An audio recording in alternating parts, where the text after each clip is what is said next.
18 horas. Notícias de Manaus, Amazonas, Brasil e do mundo. Agora na Mix. Agora são 6 horas em ponto em Manaus. Boa noite pra você em 100,7. Boa noite pra você na sintonia certa. Você aí no melhor Mix do Brasil. Vamos juntos até as 7 da noite, hein? Com as principais informações do dia. Mais uma edição do programa 18 horas chegando agora só pra você, hein? Hoje é dia 26 de janeiro. Hoje é uma quarta-feira, meio da semana, hein? Artemisa, tudo bem? Tudo certo? Boa noite. Boa noite, Carlão. Tudo certinho. E olha, Legal. Boa noite para você também que está acompanhando o programa 18 horas em algum canto da capital amazonense. Você está no melhor mix do Brasil. 6 e 1. 18 horas. Vamos aos destaques do programa 18 horas de hoje. Empresários de Manaus emitem nota e denunciam descaso de autoridades com a segurança pública no Amazonas. Explosão de violência na capital Manaus é relacionada também à redução de 50% dos gastos de inteligência na segurança pública em 2021. Ômicron avança no Amazonas com aumento de novos infectados, de internações e de mortes por Covid-19. Vacinação contra a Covid-19 aponta baixa adesão à campanha em Manaus. Apenas 1% das crianças recebeu a primeira dose. Olha só, na entrevista do dia vamos conversar com o vice-presidente da FIEAM, Federação das Indústrias do Amazonas, o Nelson Azevedo. Ele vai falar sobre a situação crítica da rodovia Manaus-Itacoatiara, a M010. A estrada está intrafegável, trazendo prejuízos à economia do estado. Essas e outras notícias, os principais destaques do dia, você confere a partir de agora aqui no melhor Mix do Brasil, em mais uma edição do programa 18 horas. Vamos juntos até às 7, hein? 18 horas. Em Manaus, virou, infelizmente, terra sem lei, com a explosão da violência em todas as áreas da cidade. E agora os empresários passaram a ser alvo dos criminosos.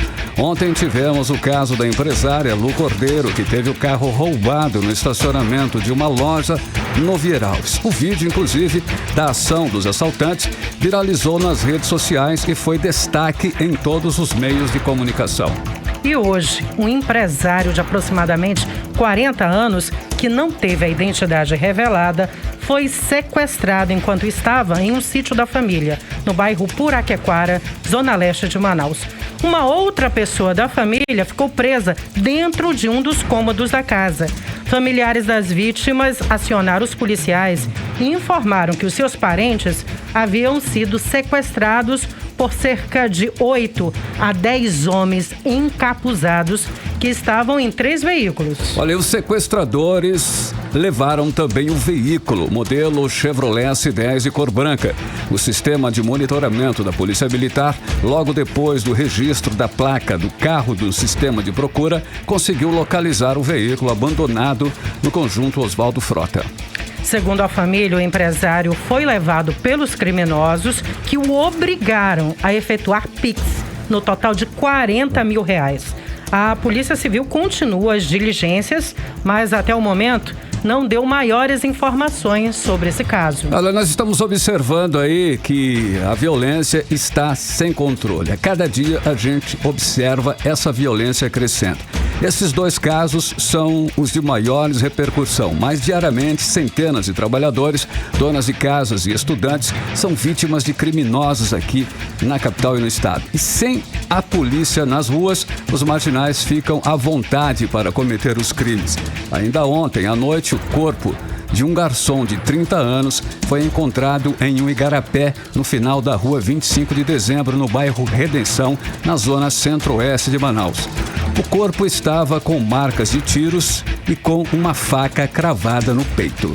Carlão e ouvintes, estamos sem total segurança na cidade de Manaus e também o interior do estado vem passando por isso. E relembrando ainda o caso do incêndio dos helicópteros do IBAMA na área do Departamento Integrado de Operações Aéreas da Secretaria de Segurança, que fica no Aeroclube de Manaus. Olha, o caso continua sem solução. Apenas o carro utilizado na ação foi localizado, mas nenhum suspeito até agora foi identificado. No caso do roubo do carro da empresária no Vieralves, o autor foi preso. Trata-se do advogado Renan Lourenço Barbará, de 43 anos. O caso só foi descoberto porque Renan utilizou na ação o carro da mãe. E aí foi fácil chegar até o autor do crime. Renan escondeu o carro da empresária, que é um Jeep Compass Longitude, na garagem da casa da mãe, e a polícia encontrou o carro e também os pertences da empresária em poder de Renan. E sobre essa onda de assaltos na cidade, empresários de Manaus emitiram uma nota e denunciaram o descaso de autoridades com a segurança pública no estado do Amazonas. A nota é da Associação dos Empresários do Vieralves, que classifica os assaltos à empresária e outros na região do Vieralves como um descaso imperdoável. A reportagem, os detalhes, é de Hector Silva. Segunda-feira, dia 24, 18 horas.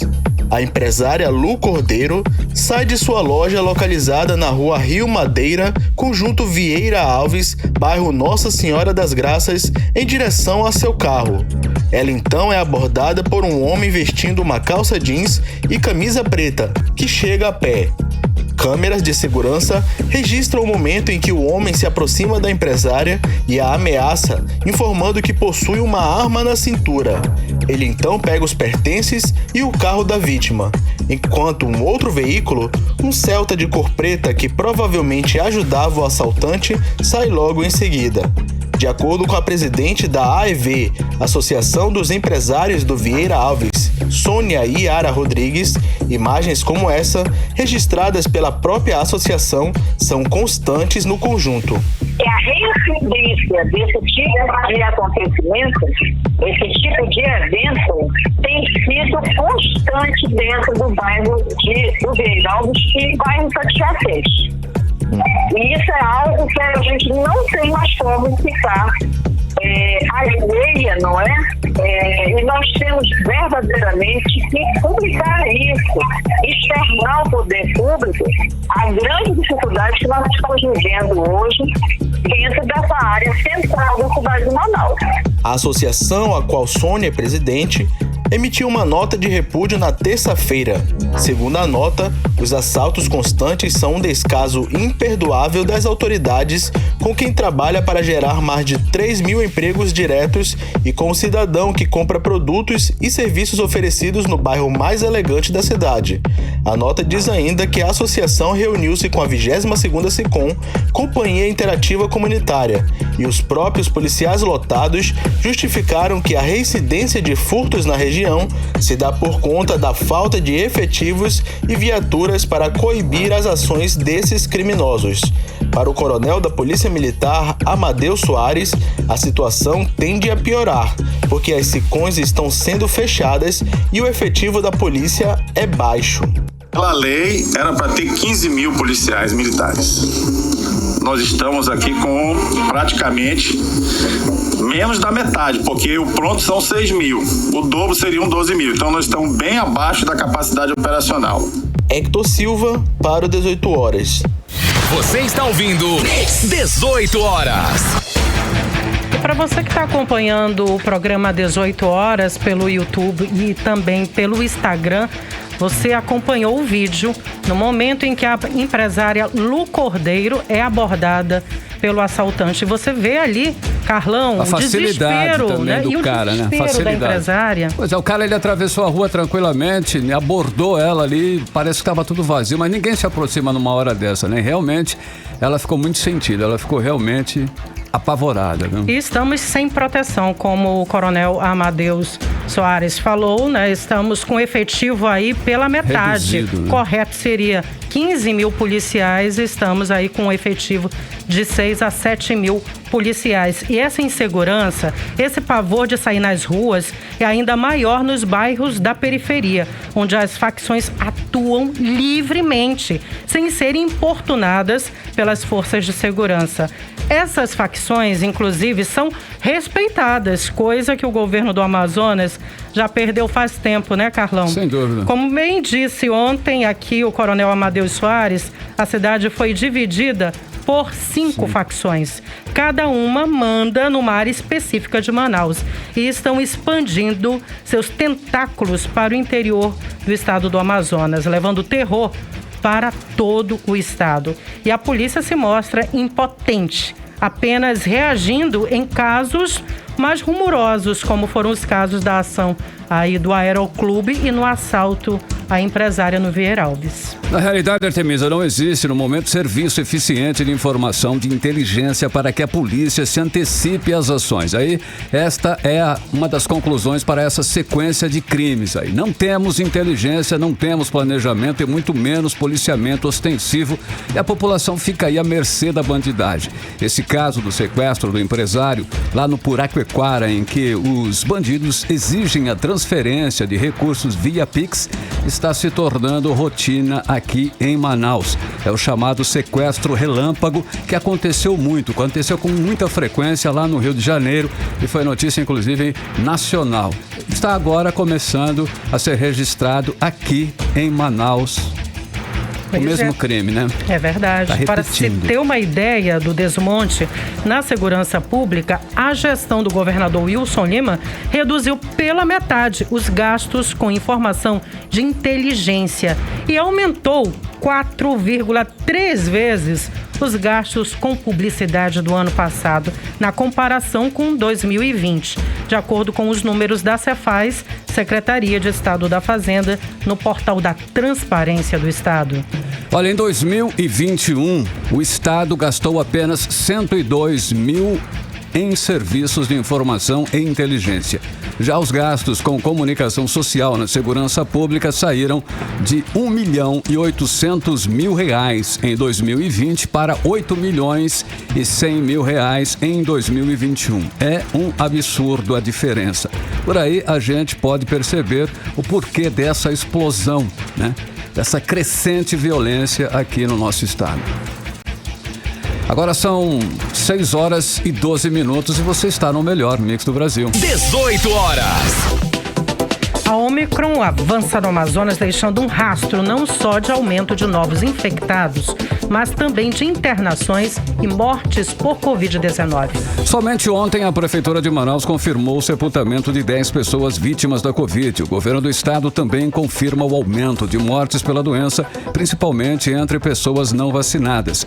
São mais de 66 registros de óbitos em janeiro, mas há suspeita de que os números estejam subnotificados. Os detalhes nós vamos conhecer agora com a repórter Odineia Araújo. A variante Omicron, responsável pela explosão de casos nessa terceira onda da Covid-19 no Amazonas, está longe de ser menos letal. Prova disso está no crescente número de mortes registradas nesse início de ano. São 66 óbitos agora em janeiro, 52 somente nos últimos 15 dias. O número de mortes diárias, que no dia 10, por exemplo, era 1, cresce todos os dias e no boletim de ontem eram 10 mortos por Covid, sendo 7 nas últimas 24 horas.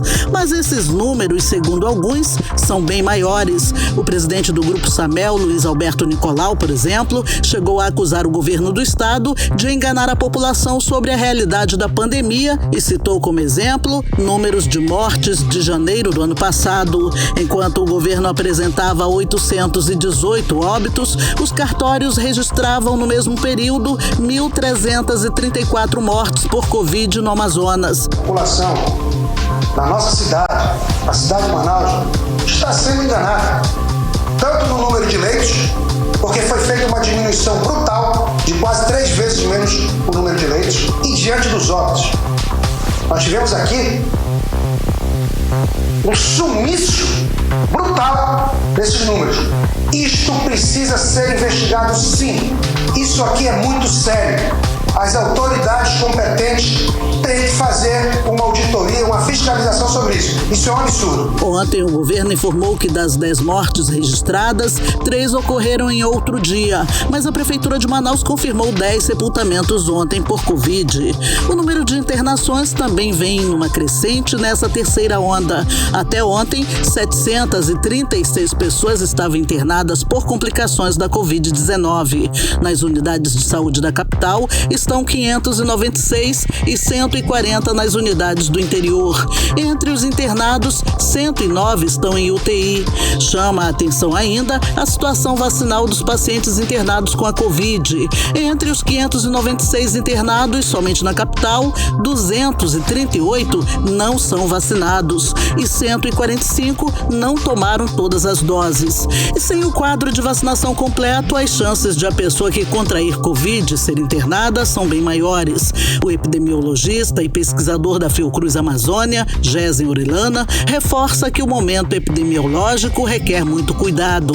Neste momento, nós estamos vivendo um pico explosivo de contágios pelo novo coronavírus em Manaus.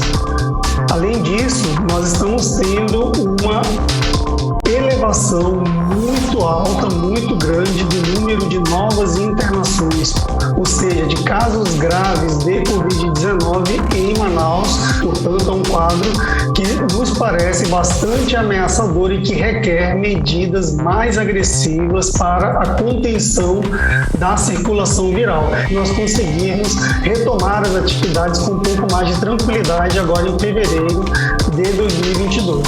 Odinei Araújo para o 18 horas. Você está ouvindo 18 horas. Vamos falar agora de combate à Covid-19. Os primeiros dias de vacinação infantil contra a Covid-19 apontam aí, baixa adesão à campanha em Manaus, com 8 dias de aplicação do imunizante. Apenas 1% das crianças recebeu a primeira dose do imunizante pediátrico da Pfizer. E em meio, a inúmeras histórias e até mesmo a circulação de várias fake news, ao longo desses 8 dias de vacinação, não há registros comprovados de casos de crianças que tenham sofrido danos à saúde ocasionados pela vacina, como explica a repórter Nathalie Moraes. Não é incomum as pessoas se depararem com informações sobre a vacina hoje em dia, principalmente quando o assunto é Covid-19. Por isso, é necessário estar atento. Muitas fake news vêm circulando ultimamente e acabam atrapalhando o processo de imunização. Prova disso é que 8 dias após o início da vacinação contra o coronavírus de crianças com idade entre 5 e 11 anos em Manaus, a campanha não atingiu sequer 1% do público estimado aqui na cidade. Foram 1.740 crianças imunizadas até esta terça-feira em Manaus. A cidade tem atualmente 260.700 crianças nessa idade, segundo o Ministério da Saúde. A vacina está disponível para crianças com 10 anos de idade, indígenas, quilombolas, pessoas com comorbidade e deficiência nesta faixa etária. No Parque Cidade da Criança, um dos 4 pontos de vacinação do público infantil em Manaus, a servidora pública Adriana Souza aproveitou para levar o pequeno filho Bernardo, de 10 anos, para tomar a primeira dose. Muito emocionante para mim, eu estou muito... Dá pra ver, muito emocionada, porque foram muitas mortes, por conta da falta de vacina. Eu perdi muitos amigos, eu perdi parente, meu marido ficou internado.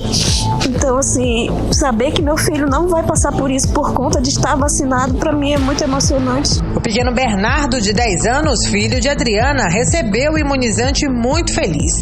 A criança aproveitou a oportunidade para agradecer o trabalho da ciência. Como minha mãe disse, muita gente morreu. Meu pai que ficou internado. Eu não vi ele por muito tempo. Minha mãe também pegou com meu pai. Ela não foi internada, mas eu também não consegui ver ela por 2 semanas. E tá me vacinando agora é muita felicidade, que eu não vou precisar ser internado nem nada pela Covid. Muita felicidade. E gratidão pelos cientistas que criaram as vacinas. Essa lentidão na imunização de crianças reflete uma resistência de pais em submeter os filhos à imunização. A cabeleireira Graziela Santos, mãe do pequeno Miguel, de 10 anos, afirma não acreditar na eficácia do imunizante. Eu não vou vacinar meu filho porque não sinto segurança alguma com a falta de informação sobre a vacina e sobre as reações que pode causar neles, as contraindicações contraindicações, né? A meta anunciada pela Prefeitura de Manaus é de imunizar 90% da população. Segundo o boletim epidemiológico da Fundação de Vigilância em Saúde do Estado, desta terça-feira, 67 crianças estavam internadas com o diagnóstico de Covid-19. Entre elas, 5 em unidades de terapia intensiva. Ao longo desses 8 dias de vacinação, não há registros comprovados de casos de crianças que tenham sofrido danos à saúde ocasionados pela vacina. Por isso, o epidemiologista da Fiocruz Amazônia, Gésen Orellana, reforça a importância do imunizante para os pequenos. Essas vacinas, elas foram projetadas não para evitar infecção, até porque é muito difícil, de um ponto de vista científico, dizendo, né, inventar uma vacina com essa capacidade tão poderosa e quase milagrosa, né, de evitar contágio. O que essas vacinas fazem, e foi para isso que elas foram testadas, é evitar casos graves e mortes por Covid-19. Então, pai, mãe, cuidador da criança, essas vacinas contra a Covid-19, elas são boas para isso, né, para proteger as crianças. Aqui no estado, a Secretaria de Estado de Saúde incluiu, inclusive, o uso da vacina Coronavac para imunização de crianças com idade de 6 a 17 anos. A orientação atende uma recomendação do Programa Nacional de Imunização do Ministério da Saúde. Nathalie Moraes para o 18 horas. Você está ouvindo 18 horas. E o governo do Amazonas recebeu na manhã de hoje 96.900 doses de vacina contra a Covid-19. Das doses recebidas, 50.100 doses são da Pfizer pediátrica, rótulo laranja, destinada à vacinação de crianças de 5 a 11 anos. E 46.800 são da Pfizer, que atende a população de 12 anos ou mais, rótulo roxo. Artemis, aí com isso será possível estender a vacinação das crianças que hoje atende a partir dos 10 anos com ou sem comorbidade. E o prefeito de Manaus anunciou a vacinação contra a Covid-19 para crianças de 6 anos sem comorbidade em Manaus. Começa nesta quinta-feira aqui na capital. O anúncio foi feito pelo prefeito Davi Almeida em vídeo, divulgado nas redes sociais agora há pouco. Vamos conferir o que disse o prefeito. Olá pessoal, boa tarde. Hoje é quarta-feira, dia 26 de janeiro, passando para anunciar a todos vocês, manauaras, que a partir de amanhã, dia 27, nos nossos 4 pontos de vacinação, nós vamos abrir a vacinação para todas as crianças de 6 anos de idade. A partir de 6 anos de idade, a vacinação está à sua disposição. Nós estaremos esperando a você, pai, mãe, tio, tia, avô, avó ou responsável, para que levem as crianças para serem vacinadas nos nossos 4 pontos de vacinação. Portanto, a partir de amanhã, dia 27, tem essa novidade, a vacinação das crianças a partir de 6 anos. Esperamos vocês. Você está ouvindo 18 horas. Carlão Oi. E ouvintes, já está mais do que comprovado que as vacinas são eficazes e salvam vidas. Imagina o que seria de Manaus nessa terceira onda se não tivéssemos uma grande parcela da população imunizada. As pessoas vacinadas estão apresentando sintomas leves, enquanto as não vacinadas são a maioria das novas internações e que apresentam sintomas graves, necessitando inclusive de leito em UTI.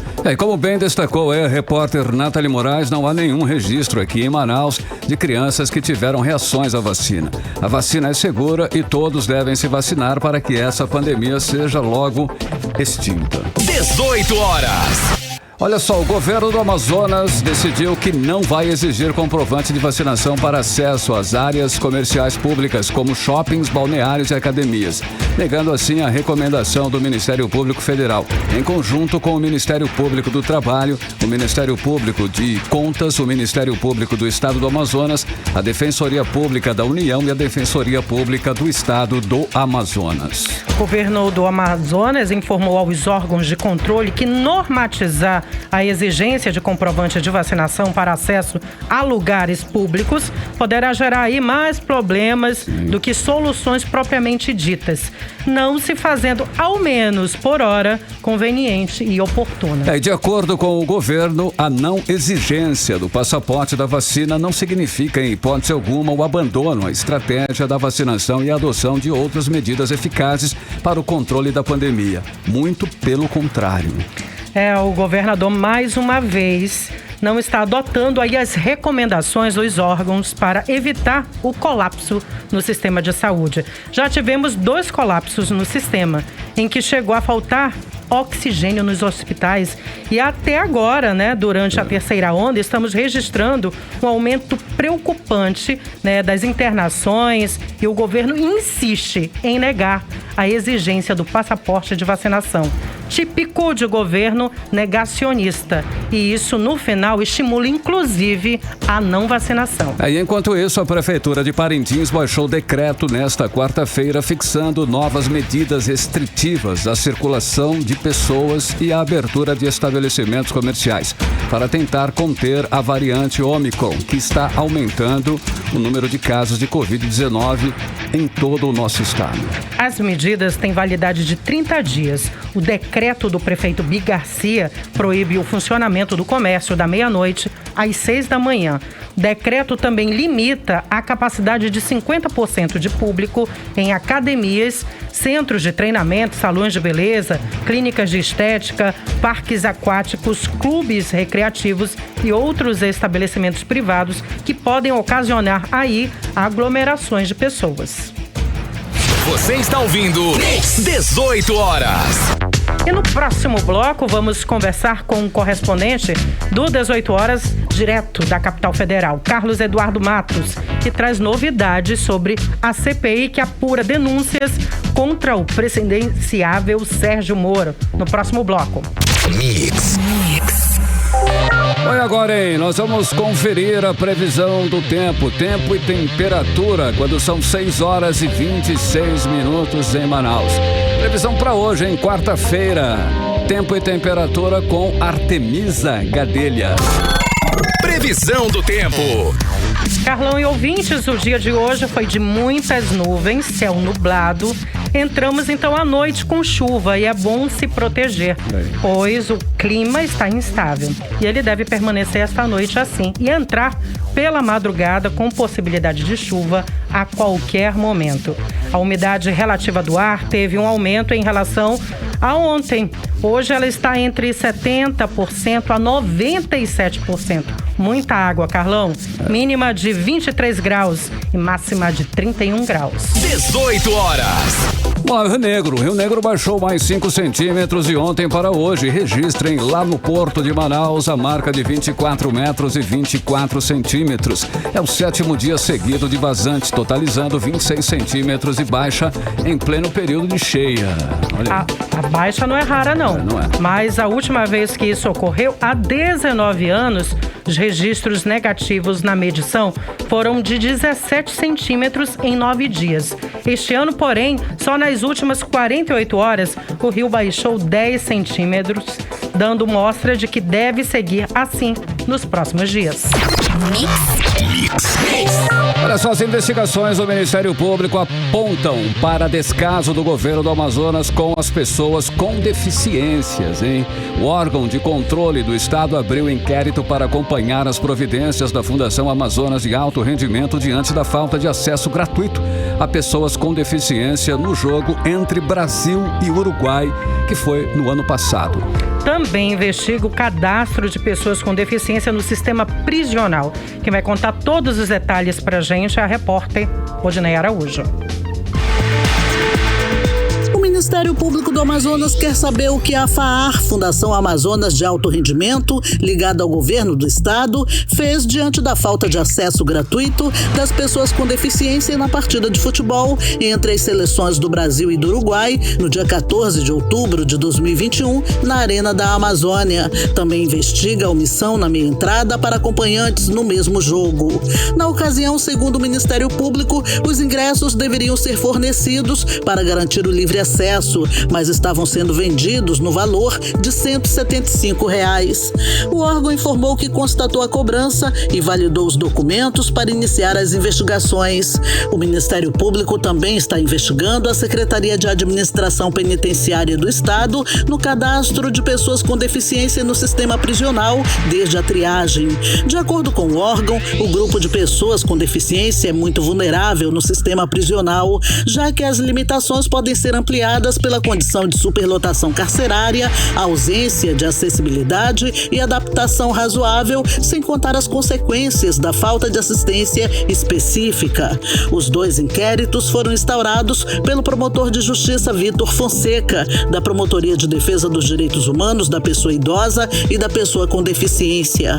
A ausência de maior atenção com as pessoas com deficiência por parte do governo do estado, inclusive, resultou na suspensão da contratação temporária de trabalhadores da saúde pelo Tribunal de Contas do Estado. De acordo com o TCE, há irregularidade nas inscrições de candidatos com necessidades especiais. O TCE também recebeu pedidos para suspender os concursos para PM, bombeiros e Secretaria de Segurança do Amazonas pelo mesmo motivo. Irregularidades no que diz respeito às vagas e inscrições de pessoas com deficiência. Não há reserva de 20% das vagas no mínimo para eles, como determina a lei. O governo do estado não se pronunciou sobre o caso. Odneia Araújo para o 18 horas. Você está ouvindo 18 horas. E agora vamos direto para Brasília conversar com o correspondente do 18 horas, jornalista Carlos Eduardo Matos. Muito boa noite. E aí, Carlos Eduardo, não teremos mais CPI para apurar as denúncias contra o presidenciável Sérgio Moro? Boa noite, Artemisa. Boa noite, Carlão. Boa noite a todos. Artemisa, se as eleições 2022 fossem uma série de TV, esse seria um episódio daqueles imperdíveis, né? Mas, infelizmente, não vai rolar, viu?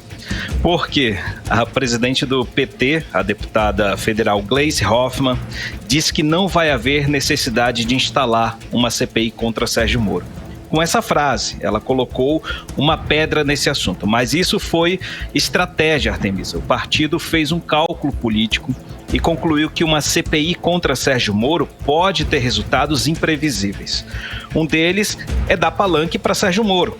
Sim. Outro é que Sérgio Moro pode fazer dos limões uma boa limonada e colocar o PT contra a parede. E a terceira avaliação é que Sérgio Moro não pode ser desgastado agora, porque ele lidera o grupo da segunda via. Enfraquecê-lo agora seria abrir caminho para o governador de São Paulo, João Dória, que pode subir nas pesquisas de 3% para 10%, assim rapidinho, ou abrir caminho para que o União Brasil, que é o partido que está ali querendo estar próximo de Sérgio Moro, apoie finalmente o presidente Jair Bolsonaro, que está em segundo lugar.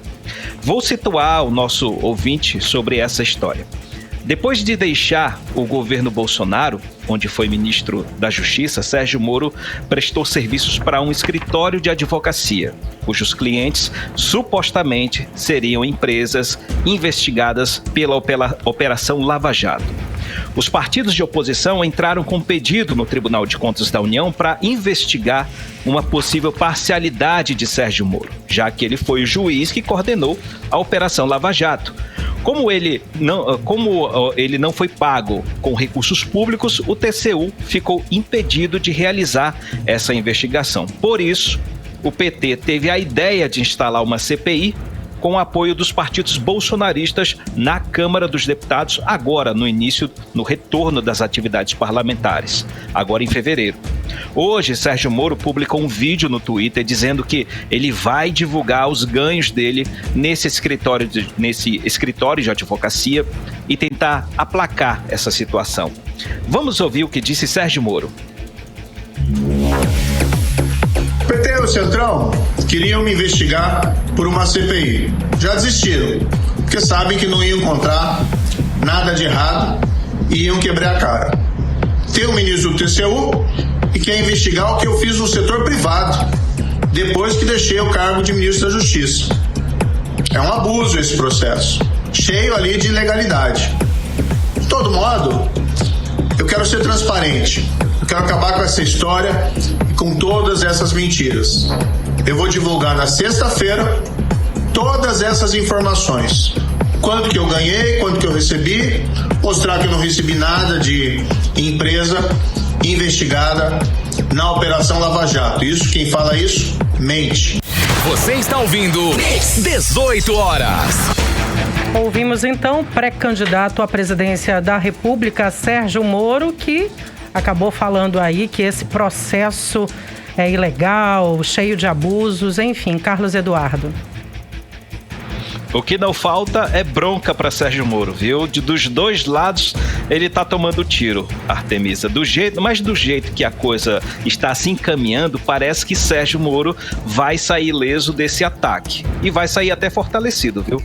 Agora, quanto à CPI da Covid-19 2, ela segue tramitando no Senado e com apoio cada vez maior dos senadores. Vamos aguardar e ver se o senador Randolfo Rodrigues consegue emplacar mais essa comissão parlamentar de inquérito no Senado Federal, só que dessa vez para investigar as ações e omissões do governo federal na vacinação, principalmente na vacinação das crianças. Ainda falando sobre eleições, Artemisa e Carlão, agora falando sobre o ex-presidente Lula, que disse hoje que aceita fazer chapa com o ex-governador de São Paulo e ex-tucano Geraldo Alckmin. Numa entrevista hoje a uma rádio, Lula disse que a aliança com Alckmin, abre aspas, vai ser boa para o Brasil, fecha aspas. A exemplo de como foi a parceria com José Alencar. Da parte dele, parece estar tudo certo para disputarem juntos as eleições presidenciais. Vamos ouvir um trecho dessa entrevista. Eu tenho confiança no Alckmin. Eu fui presidente 8 anos, tive relações com o Alckmin, ou seja, sempre foram relações de respeito, sempre foram relações institucionais, e se der certo a gente construir essa aliança, eu tenho certeza que vai ser bom, sabe, para o Alckmin, vai ser bom para mim, vai ser bom para o Brasil, e sobretudo deve ser bom para o povo brasileiro. É só a gente dar tempo ao tempo para saber se pode ser construída essa aliança, qual o partido que o Alckmin vai entrar. Ele ainda não decidiu, mas certamente ele também tem tempo para decidir. Há muita gente querendo levar o Alckmin. Você está ouvindo 18 horas. Ouvimos então o pré-candidato à presidência da República, Luiz Inácio Lula da Silva, que falou aí que essa aliança com o Alckmin é bom para ele, para o Alckmin, para o Brasil. Como ele diz, como é que foi essa repercussão, Carlos Eduardo? Artemisa, tudo está se encaminhando para a chapa Lula-Alckmin acontecer a despeito dos opositores dentro do PT. E finalizando esse tema eleições, Artemisa, hoje teve uma reunião com representantes dos partidos PSB, PCdoB, PT e PV, que querem formar uma federação para participar das eleições. Eles ingressaram com uma ação conjunta no Tribunal Superior Eleitoral para pedir mais prazo para instituir essa federação. O prazo dado pelo TSE é fim de março, o que eles consideram um tempo muito curto. Artemisa e Carlão. Ei, Cadu, diante de tantos aumentos aí, ainda há esperança, hein? Olha só, de redução nos preços dos combustíveis, é um tema, hein? Com a decisão aí dos governadores de manter o congelamento do ICMS por mais 60 dias, ainda há esperanças ainda? Carlão, esperança de preço mais barato não temos não, viu? O que pode haver é uma diminuição do ritmo de reajustes para manter o preço dos combustíveis estagnados por mais tempo. Hoje, como você disse, governadores de 20 estados, incluindo o governador do Amazonas, Wilson Lima, e do Distrito Federal, decidiram manter o congelamento da base de cálculo do ICMS para combustíveis. A intenção é tentar reduzir o impacto desse imposto estadual no preço que chega na bomba, principalmente da gasolina e do diesel. O ICMS está congelado desde outubro do ano passado. Isso significa que os últimos reajustes de lá para cá ocorreram por determinação da Petrobras. Mas esse congelamento do ICMS tinha prazo. Essa medida vai vencer na semana que vem, no dia 31. Mas os governadores se reuniram novamente com o CONFAZ, o Conselho Nacional de Política Fazendária, e decidiram hoje manter o congelamento por mais 60 dias. Ou seja, até o fim de março, o ICMS estará congelado. Mas essa questão virou mais política do que fiscal, viu, Carlão? Os governadores querem provar ao governo federal, principalmente ao presidente Jair Bolsonaro e ao presidente da Câmara, Arthur Lira, que o ICMS não é responsável pelos sucessivos aumentos no preço dos combustíveis. E essa decisão deles de manter o ICMS congelado, além de ser um protesto contra a política de preços baseada no mercado internacional de petróleo, feito pela Petrobras, deve impactar sobre os planos do governo, que quer apresentar uma PEC para alterar as regras do ICMS dos combustíveis, que é uma questão de foro exclusivo dos governadores. Então, mas tem governador disposto a sacrificar a arrecadação de seus estados para apoiar o presidente Bolsonaro, que quer, de todo jeito, mostrar aos eleitores que vai conseguir diminuir o preço da gasolina ainda esse ano. Okay. Carlão e Artemisa. Carlos Eduardo, podemos falar ainda aí do The End, vamos dizer assim, o final dessa novela sobre a nota técnica do Ministério da Saúde contra a vacina? É quase um the end, Artemisa. O Ministério da Saúde voltou atrás, finalmente, revogou a nota técnica que negava a segurança e a eficácia das vacinas e que também atestava a eficácia da hidroxicloroquina no tratamento contra a Covid-19. E depois publicou outra nota técnica, mas sem essa informação. Mesmo assim, apesar desse recuo, a ministra Rosa Weber, que está interinamente como presidente do STF, deu um prazo de 5 dias para o Ministério da Saúde explicar, afinal, por que elaborou esse conteúdo que foi duramente criticado pela comunidade científica. Ainda mais nesse momento da vacinação infantil, em que muitos pais, pasmem, ainda tem dúvidas sobre vacinar ou não os filhos contra a Covid-19. Quem assinou essa nota técnica fake foi o chefe da Secretaria de Ciência, Tecnologia e Inovação do Ministério da Saúde, o senhor Hélio Angotti Neto, que tem um perfil antivacina e faz parte do grupo ideológico de apoio ao presidente da República dentro do Ministério da Saúde. A assessoria do Ministério da Saúde explicou que o novo texto publicado tem o objetivo de evitar interpretações equivocadas, mas aí o estrago está feito. Ou seja, seria um final feliz, mas não aconteceu porque vai continuar que o STF já pediu informações, está exigindo que o Ministério da Saúde se explique diante dessa situação. Okay. Volto com vocês, Artemisa e Carlão. Então Valeu. Temos ainda alguns capítulos, né, dessa novela, Carlos Eduardo. Temos bastante capítulos e não vai acabar, porque tem aquele caso da AGU, né? A Advocacia Geral da União, que está mobilizando o Ministério Público Federal, pedindo a suspensão da vacinação infantil com aqueles dados ali meio estranhos, dizendo que 2.000 crianças, depois subiu para 50 mil crianças foram vacinadas nos estados com vacinação para adultos, enfim, uma informação tirada do Ministério da Saúde. Toda essa polêmica envolvendo, essa polêmica política nessa questão aí, usando dados técnicos, supostamente técnicos, para tentar barrar a vacinação infantil, isso daí é uma história que ainda vai render bastante nos próximos dias, Artemisa. Uma ótima noite, Carlos Eduardo. Até amanhã. Valeu, gente. Um abraço, Artemisa, Carlão. Um abraço a todos. Valeu, um abraço. 6 horas e 43 minutos e você no melhor mix do Brasil. 18 horas. No próximo bloco, vamos conversar com o vice-presidente da FEAM, Federação das Indústrias do Amazonas, Nelson Azevedo. Ele vai falar sobre a situação crítica da rodovia Manaus-Itacoatiara, a M010. A estrada está intrafegável, trazendo prejuízos à economia do estado. Daqui a pouco. 18 horas. 6 horas e 43 minutos. Agora nós vamos conferir a previsão do tempo para amanhã. Amanhã é quinta-feira. Teremos um dia nublado, Artemisa Gadelha. Tempo e temperatura com Artemisa Gadelha. Previsão do tempo. Carlão e ouvintes, então, até faz um solzinho pela manhã, mas o dia mesmo será sim de céu nublado.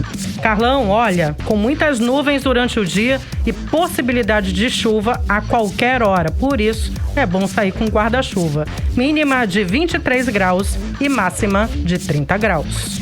18 horas. Entrevista do dia. E hoje, na entrevista do dia, vamos conversar com o vice-presidente da FIEAM, Federação das Indústrias do Amazonas, Nelson Azevedo, que vai falar sobre a situação crítica na rodovia Manaus-Itacoatiara, a M010. A estrada está intrafegável, trazendo prejuízos à economia do estado. Boa noite, vice-presidente Nelson Azevedo. Obrigado por ter aceito participar do programa 18 horas.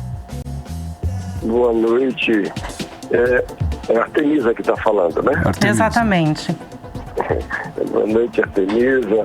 Se estiver aí com você, o Carlosinho, boa noite também. É um prazer muito grande a gente poder contribuir de alguma forma, falar sobre a situação precária que se encontra, uma das principais, aliás, eu diria, ela foi a pioneira e que não tem dúvida nenhuma que é a que tem conexão maior com os municípios aqui do nosso estado, da capital com o estado, e está realmente em estado, eu diria, intrafegável, está muito ruim, muito, isso traz... O senhor até comentou que precisa de intervenção urgente, né? Além dos prejuízos econômicos, as pessoas estão correndo risco de vida, pois há buracos por todos os lados?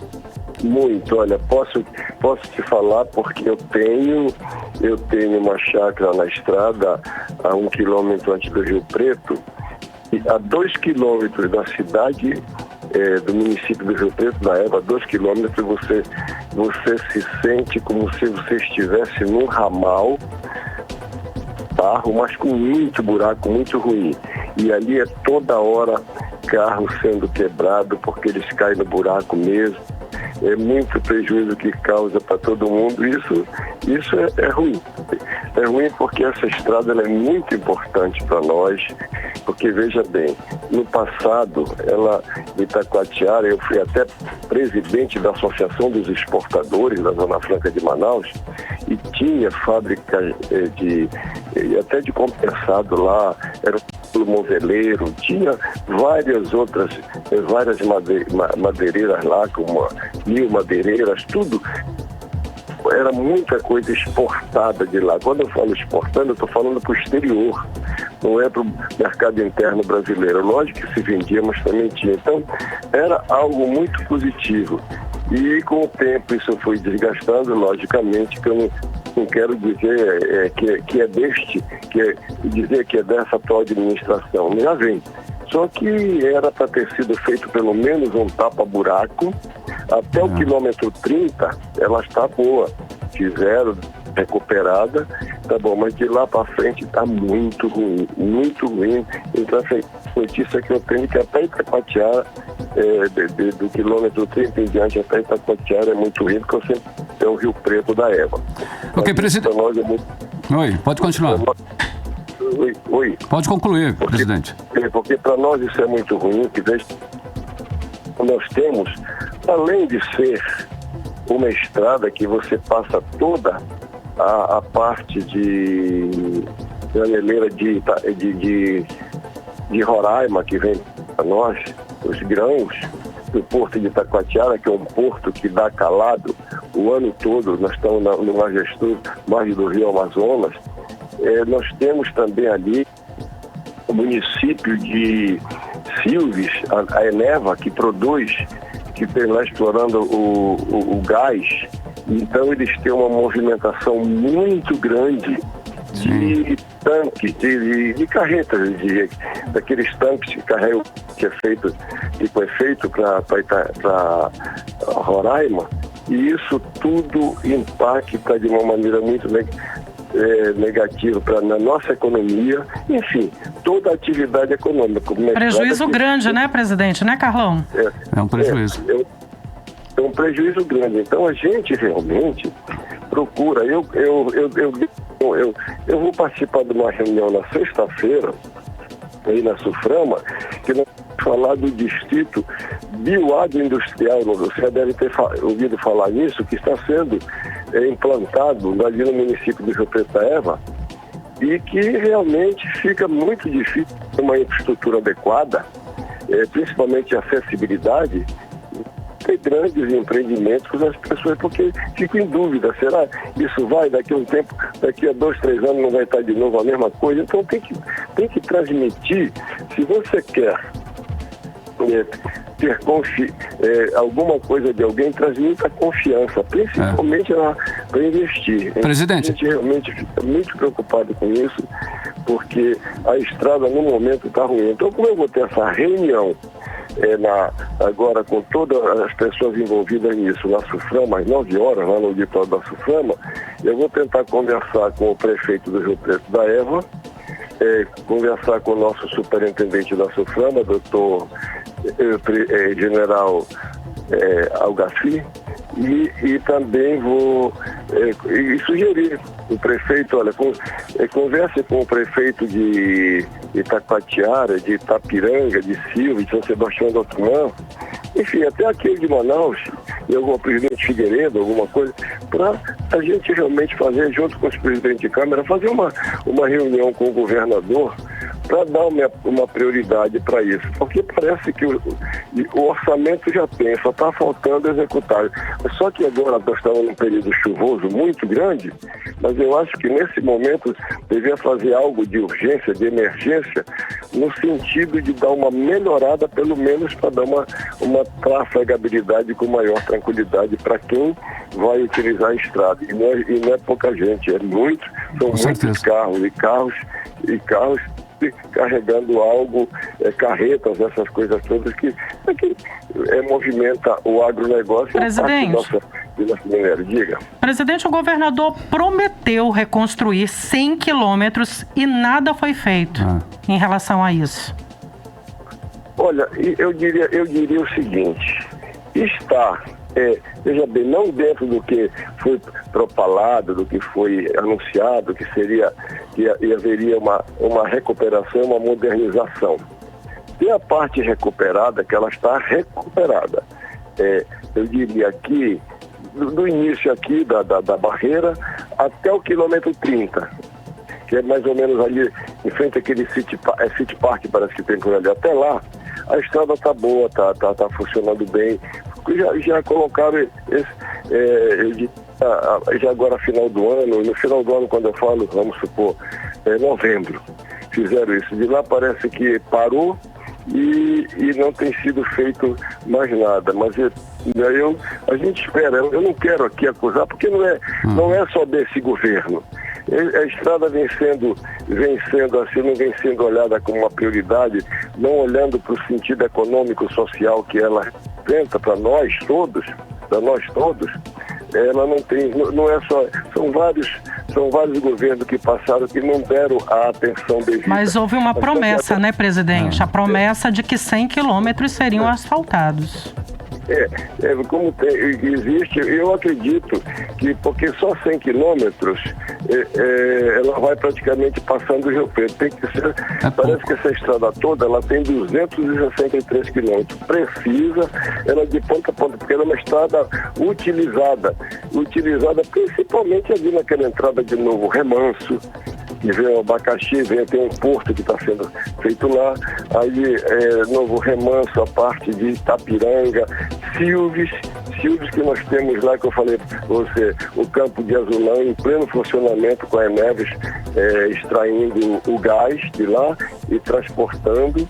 Então, ela tem um sentido econômico muito grande, além de transportar toda a nossa, eu diria, as nossas frutas, verduras, o abacaxi, o açaí, a laranja do Rio Preto da Eva, os peixes de lá, enfim, isso tudo, ela é muito importante para nós, essa estrada. Presidente, o senhor tem ressaltado aí a importância dessa estrada. Quanto o Estado já perdeu nessa situação? O senhor tem ideia? Quanto se deixou de arrecadar aos cofres estaduais?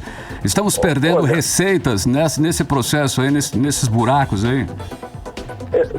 Isso não tem dúvida nenhuma, eu não sei eu não vou estimar isso aí, porque realmente eu não tenho esse dado para dizer, mas só que eu digo o seguinte... Mas tem prejuízo, né? Não, é um prejuízo muito grande, o Estado deixa de arrecadar e as pessoas deixam de trabalhar.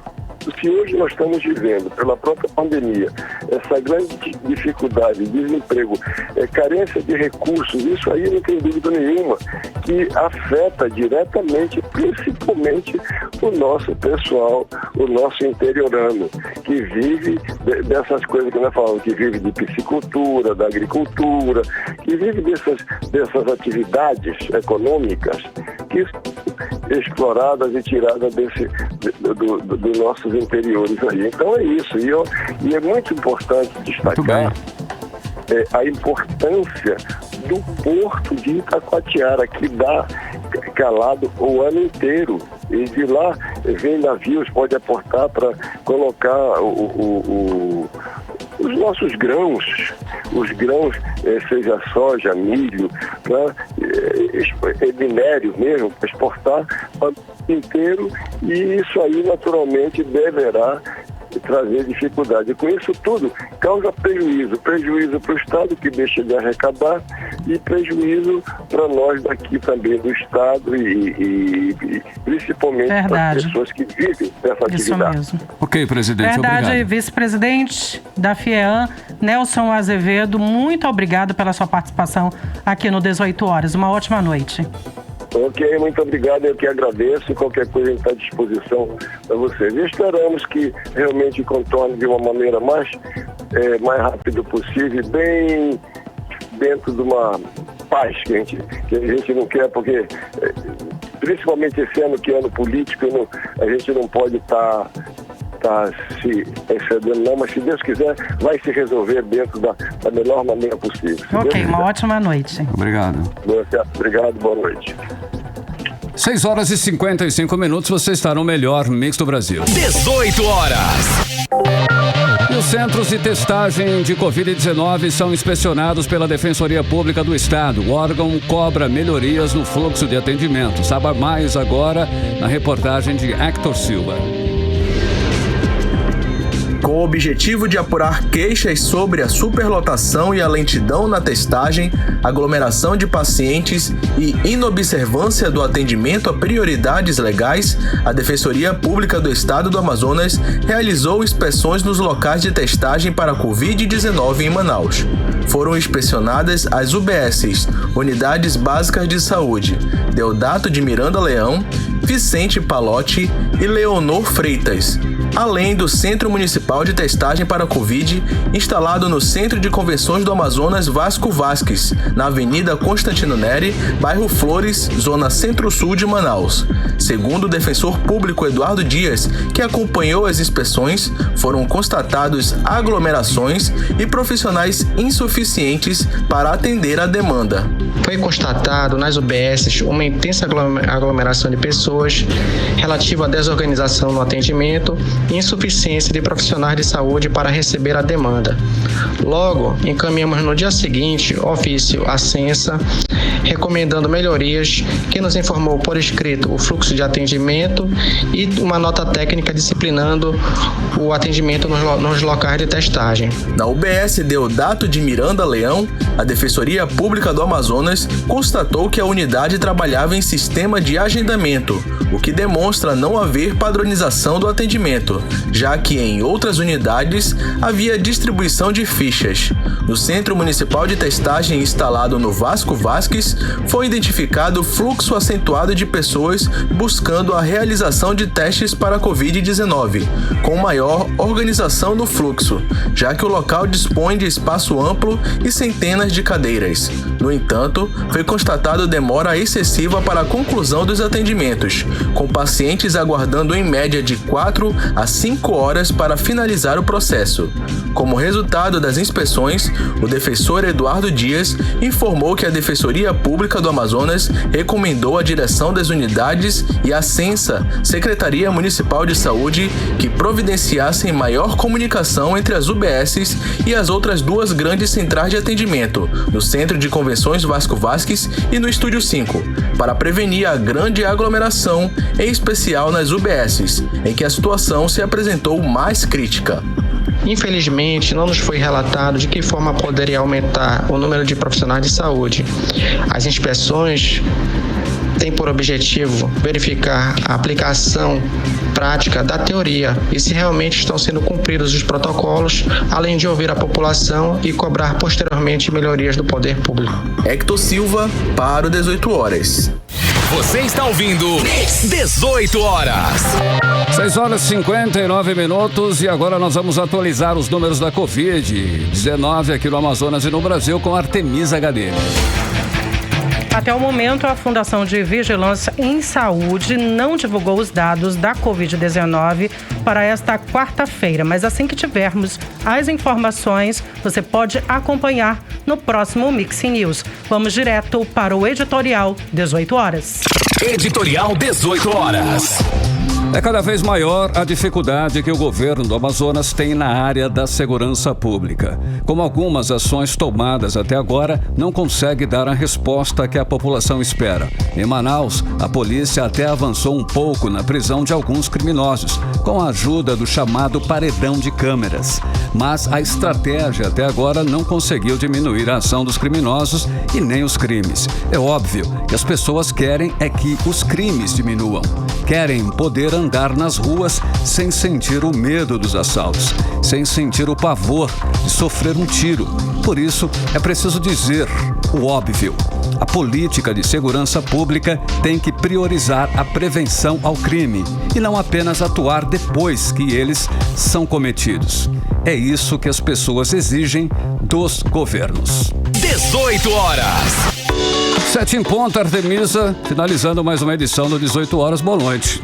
Ótima noite para você, Carlão, e para você também que acompanhou 18 horas até agora. Até amanhã. Tchau, tchau. Continue bem, continue em 100,7. Até amanhã e boa noite. Você ouviu 18 horas. As notícias do Brasil e do mundo. De volta amanhã.